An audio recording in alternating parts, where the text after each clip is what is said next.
Salamu alaikum. Algafarta mana.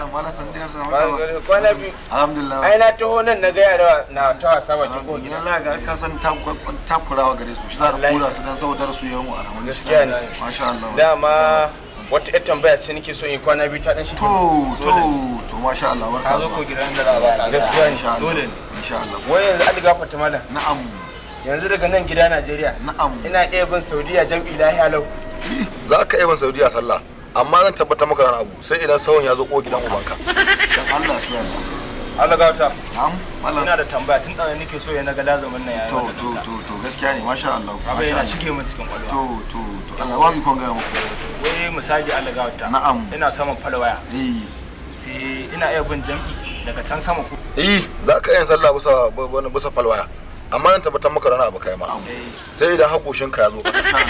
Masha Allah hakan zai. Allah shiga fatani wa ina. Masha Allah ina jin kamala. Za ka iya bada sadaki da kare. To masha Allah sadaki da kare za ka iya bada mana in har kariya za ka aure. Insha Allah.